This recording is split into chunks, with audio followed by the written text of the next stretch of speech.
Assalamu alaikum wa rahmatullahi wa barakatuh. A'udhu billahi minash shaitanir rajeem. Bismillahir rahmanir rahim. Alhamdulillah rabbil alameen. Assalatu wassalamu ala ashrafil mursalin Sayyidina wa nabiyyina wa maulana Muhammad sallallahu alayhi wa sallam yashabi ajma'in wa ba'd. Assalamu alaikum wa rahmatullahi wa barakatuh. Dear viewers, welcome back to this episode of The Ultimate Journey. In the last episode, we discussed matters to attend to before departure, and we have gone through step by step what should be done, on the day or before we depart. Today, inshallah bi'idnillah, we are going to look at the day of departure. Now, brothers and sisters in Islam, as we all know, the day of departure can be a very, very emotional day for us when we have to leave to perform Hajj or Umrah.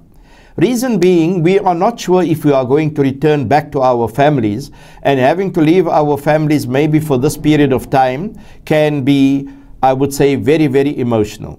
Now, like we have planned our journey for Hajj, we have planned this ultimate journey. It took us years to plan. We should also take some time to plan the day of departure.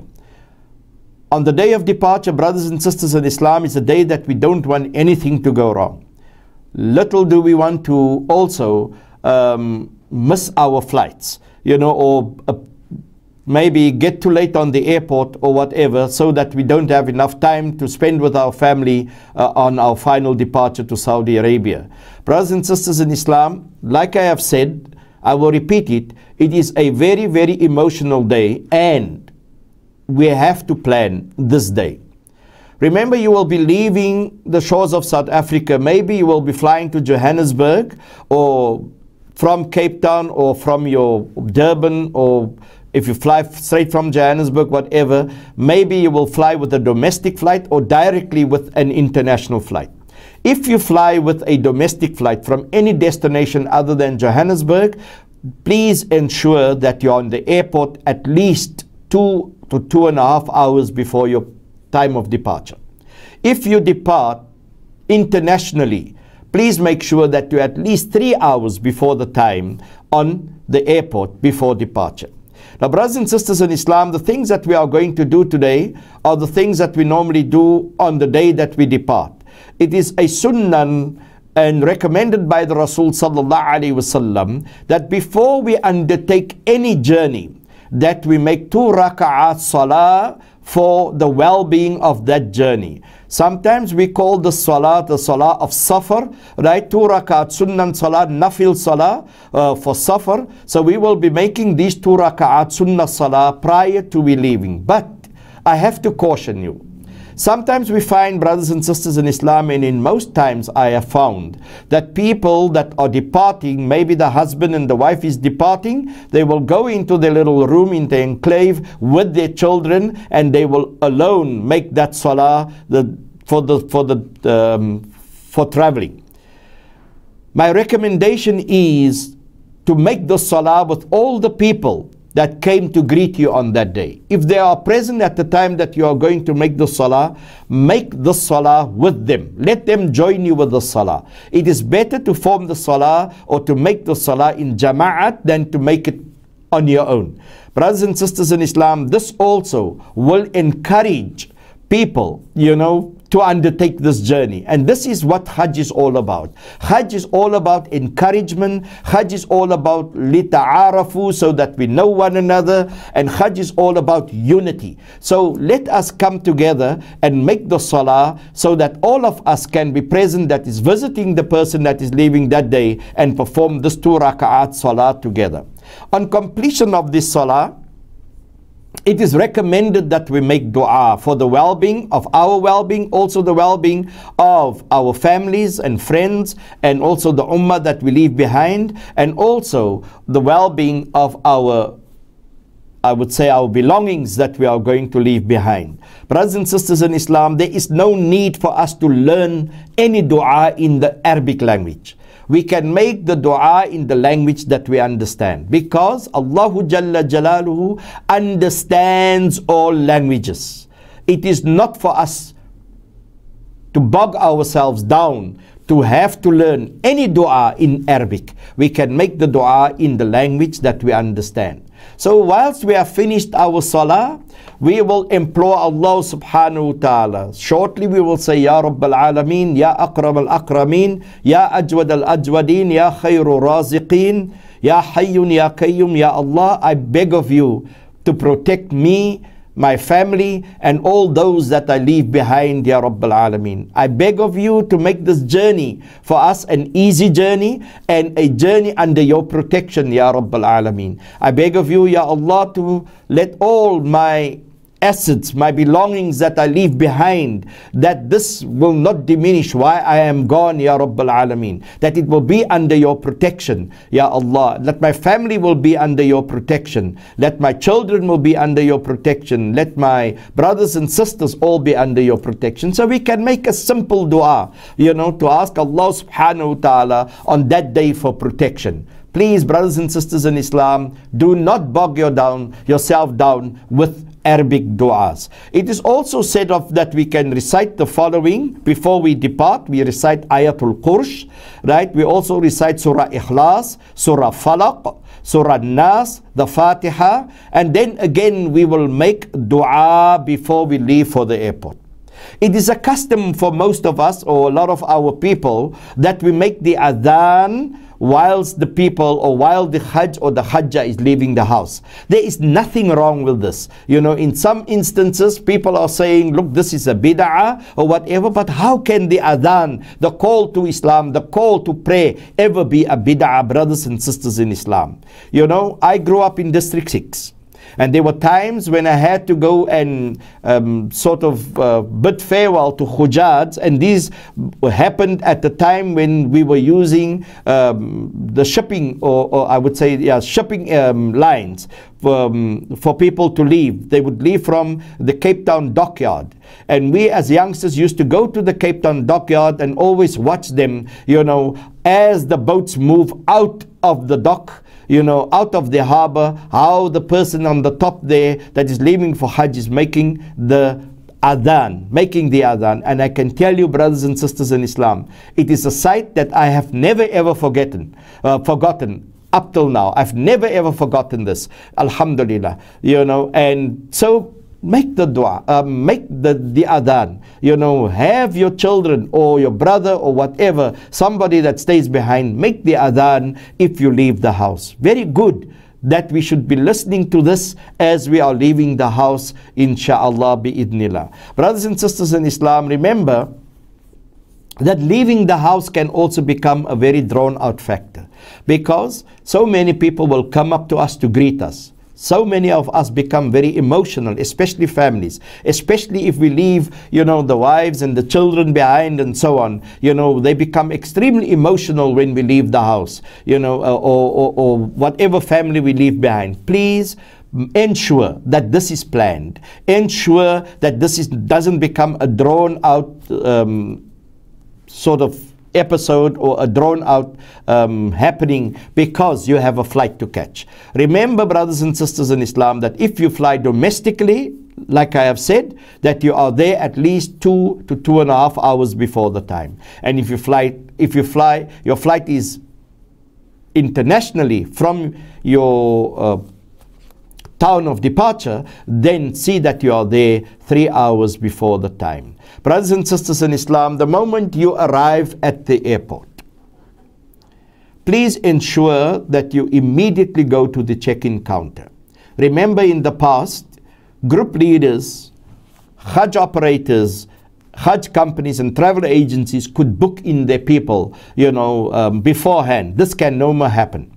Because of security, things have changed. They want to see the traveler themselves. They are going to ask the traveler, him or herself, have you packed your own bag? Do you know what is in your bag? Are there any explosives in your bag? Are there any contraband in your bag? Etc, etc, etc. These are the questions that they ask. There are normally 10 questions which they ask you at the airport. So please see that you immediately go to the check-in counter and that you answer these security questions by yourself. It cannot be done by anyone else other than yourself. Brothers and sisters in Islam, after you've handed your ticket, You will hand your passport and your ticket to the check-in clerk. Please ensure that you get your ticket back. Please ensure that you have your passport back with you. And very importantly, ensure that you have your boarding pass. I want to caution our brothers and sisters. Often I find that once the brothers and sisters enter the flight, we find that husbands and wives never sit together, or sometimes don't sit together, or whatever. This is because, brothers and sisters in Islam, your wife might have a different surname to that of their husband. And if the wife and the husband has got different surnames, it is for the husband to say, we are husband and wife, we need to sit together. You need to tell the check-in clerk that you would like to sit together, your family. You need to tell the check-in clerk that you would like a seat with leg space because, you know, we're a bit on the tall side. You need to tell the check-in clerk, look, I cannot sit at an emergency exit because I am not well or whatever. I am too old or whatever. These are all things that we have to take cognizance of. So brothers and sisters in Islam, yes, it is very, very important that you do speak to the check-in clerk for whatever your needs might be when you board the flight or when you check yourself in. Also remember that you must have with you your vaccination certificates. The little yellow book that we get for our vaccination, many of the airlines check this and would not board you, especially if you fly with the Emirates Airlines, or if you fly with Egypt Airlines or whatever. They will check these little books, and if you don't have them, they will not board you, because it is incumbent for you to have the necessary injection upon entering Saudi Arabia. This might happen, and if it does happen, they will then take you to the travel clinic on the airport. They will give you these injections again, and it's going to cost you a lot of money again for these injections. So please make sure that you have got these inoculations and that you do have the inoculation book with you. Also, please remember a common mistake that a lot of people that are traveling are making on this journey is that they never book their luggage through to their final destination. Sometimes we fly with an airline that first goes on to their land of origin, and then people think, for argument's sake, if I say we fly with Egypt Air, people will think that if they fly with Egypt Air, they're going to Cairo, they will book the luggage into Cairo. But they're actually flying to Jeddah, which is the final destination, or Medina, which is the final destination. So book your luggage to your final destination, unless you are going to overnight in the country of origin of the carrier. Then only you will book your luggage to that country. Otherwise, straight to Jeddah. Ensure, brothers and sisters in Islam, that you stick within your weight limits. This is a contentious point when it comes to Hujjaj traveling. Many a times we find that people are overweight. Even whilst leaving South Africa, they are overweight, and they do not want to pay the extra money for the overweight. Please take care of this.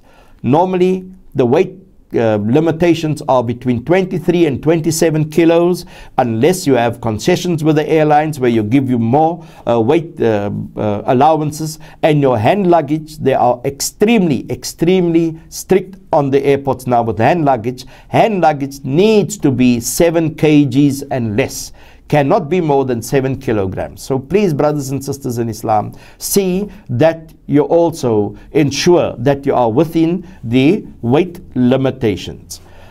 Once you have received your boarding pass, your ticket and your passport, please, these are the 3 things that you must get back from your check-in counter or the check-in clerk. Then you will return to your family, and now you will now spend the last few minutes with your family, but take cognizance of the time that your flight is going to leave and the time for you to board. Very, very important, brothers and sisters in Islam. Many a times we find that Hujjaj overstay, or they take too long to board the flight, and we find that they are left behind because they are not allowed through the security check-in because they have boarded too late. Brothers and sisters in Islam, please ensure that these things are carried out timeously before your departure. Once we go through now and it's time for us to depart, the first thing that we are going to do is that we are going to clear security.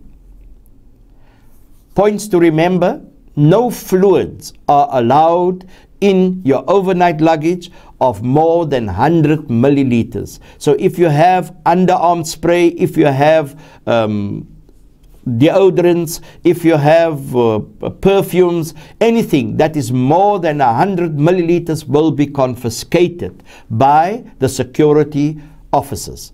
Please ensure that these are not in your overnight luggage. Please ensure that you have no sharp instruments in your overnight luggage. Please ensure that you have no batteries in your overnight luggage. Please ensure that you have no water or any other fluids with you or in your overnight luggage, because these will all be confiscated.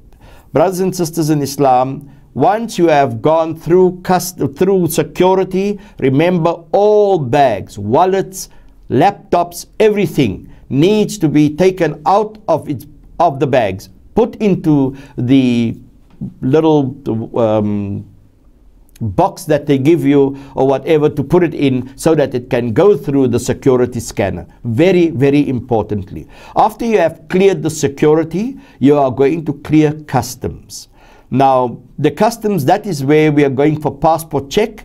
We'll clear Home Affairs counters where they will check your passport. This normally takes between 2 to 3 minutes, not very long. If there are ladies that are in niqab, they will go to a special counter that where it is controlled by a lady, for that lady to see your face. Please just follow the instructions that are given to you by these officers. Sometimes they want us to remove our fezzes. Sometimes they want us to remove our spectacles. And for ladies especially, they want you to lift up your niqab so that they can see your face, and you are the person that is traveling with the face that is in the picture in the passport. So if we follow these, then this is going to happen quite quickly. After we have cleared the customs, brothers and sisters in Islam, we are now ready to board our flights. Brothers and sisters in Islam, boarding of the flights. Remember, when we board the flights, we can only sit on the allocated seat. How do we know the allocated seat? We know that by means of our boarding pass. The seat number is on our boarding pass. Many times I have found people get into the flight, and these people has probably never flown before. All right, they've never ever been in an airline before, so they think that they can sit just on any seat. No, you cannot sit on any seat, brothers and sisters in Islam. You're gonna have to sit on the seat that has been allocated to you, and that seat number is normally shown on your boarding pass. Once you get your allocated seat, please stow away your hand luggage and your extra bags in the overhead stowage where you sit. Also, we often find that people have so many bags that they have to use the stowaway luggage of other Hujjats. Please be mindful of this. Please at all times be mindful of your fellow human being that is traveling with you. Very importantly, brothers and sisters in Islam, remove from your overnight luggage reading matter, and also remove your little squeegee bottle, I would say the spray bottle, from your bag. Why is this so important for us? Because we have to take wudu. Sometimes the toilets in the airlines are so small, and it's very difficult for us to take wudu whilst we are in the toilets of the airlines. So if you have your little spray bottle with you, your squeegee bottle as it is known, you know, you can take that bottle to take wudu with. Very, very easy and quickly and so on. So when you remove your reading matter, you remove your tasbih for your dhikr, you remove also your little hand towel and your spray bottle for your wudu, then you can settle down, sit in your seat, remove your shoes. Reason for this is it's going to be a long haul flight, 6 and more hours, and your feet might be swelling. So if you remove your shoes, you are comfortable, and this will ease the swelling of your feet, brothers and sisters in Islam. Remember, Your flight can be anything between 6 to 8 hours to your destination. So, or your first destination. Please then make yourself comfortable and keep yourself busy with your reading matter. Keep yourself busy with reading about Hajj and Umrah. Keep yourself busy with making tasbih, etc. Also, whilst you're in the flight, you can also implore Allah dua and make the dua for traveling. And say to Allah, Ya Rabb, please protect me in this flight. Please protect us, Ya Rabb, and be merciful unto us whilst we are flying to our destination. Make yourself comfortable, because your destination is now either going to be Jeddah or Medina, which can be anything between 8 to 12 hours later when you will reach your final destination. Brothers and sisters in Islam, we are now arriving at Jeddah International Airport, or we are arriving at Medina International Airport. Whichever way it is, many a times when we fly for Hajj nowadays, we can fly directly into Medina, or we fly directly into Jeddah. Wherever we have to come, it is the same procedure that we are going to follow. Remember, brothers and sisters in Islam, that it is a new regulation for Hajj, and also sometimes they also impose this on Umrah, that when you land either in Medina or in Jeddah, Medina or in Jeddah, you have to proceed to the Hajj terminal. Medina has got its own Hajj terminal, and Jeddah has got its own Hajj terminal, known to us as Tent City. So yes, we will then proceed to whichever terminal we are. Once we have landed, brothers and sisters in Islam, right, we will then be taken to the terminal via a bus. One thing that I've forgotten to say, it is a new regulation of the Hajj ministry that they will not allow any Hujjaj to enter into the kingdom other than on or after the 1st of Dhul Qa'dah. Very, very importantly.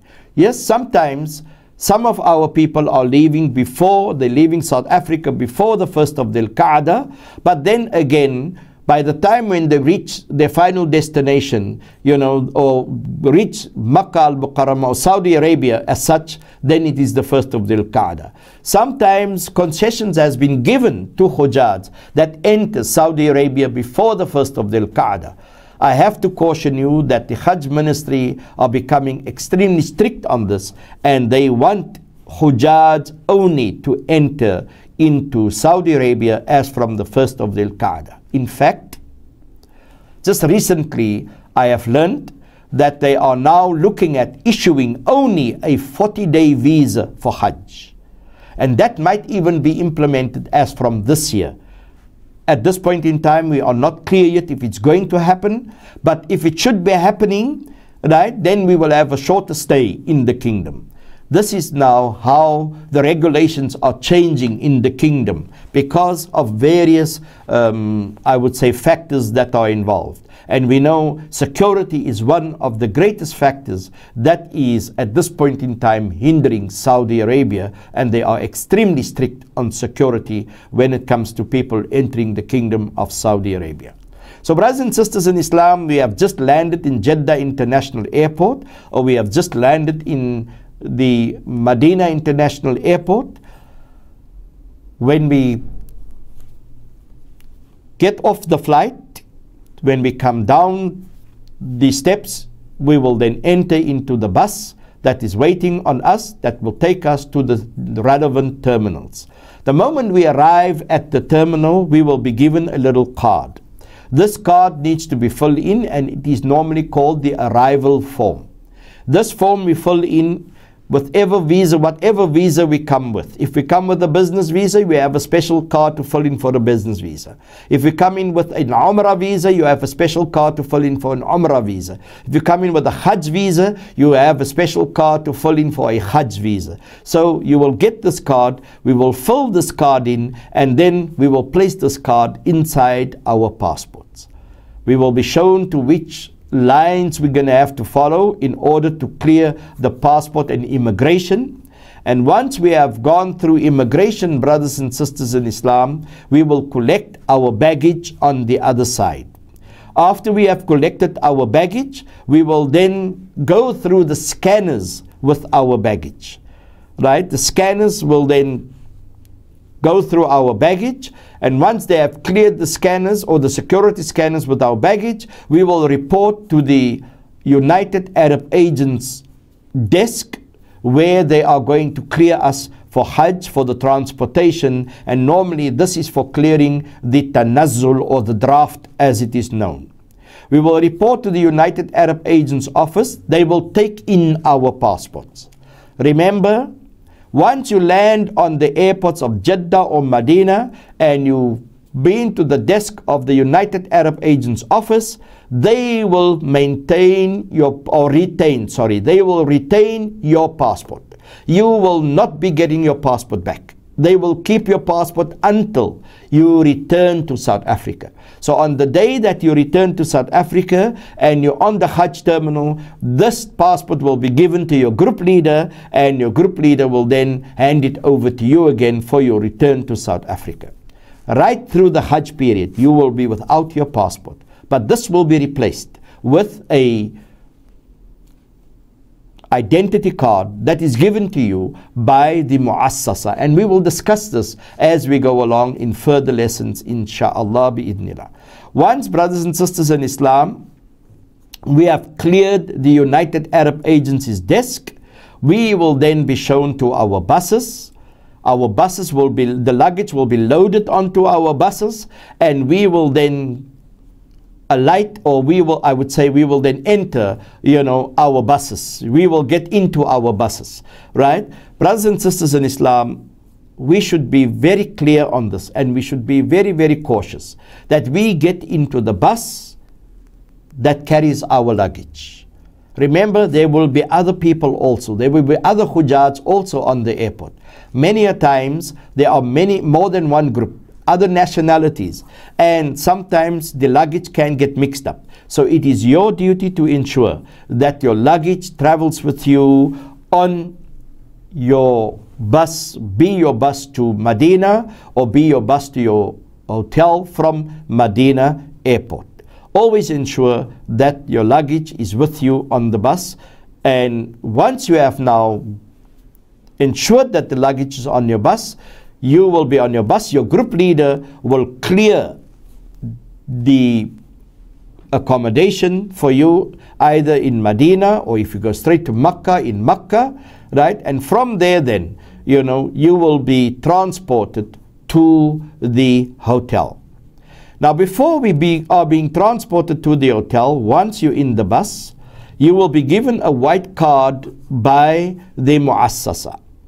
Please ensure that you keep that white card with you, because this card, brothers and sisters in Islam, carries the information which also indicates in which bag your passport will be for your group leader to go and clear your passport to take you to Makkah from Medina. So that is very, very important that you keep this white card on you. This white card will be collected by your group leader probably 48 hours before your departure from Medina. And then once he has collected your card, right, he will go to the muassasa, clear your passports, make out the manifest, and will order the bus to be at your hotel at the day of your departure from Medina to Makkah al-Mukarramah. Brothers and sisters in Islam, we are now in the bus and we are about to leave for Medina to Munawwara.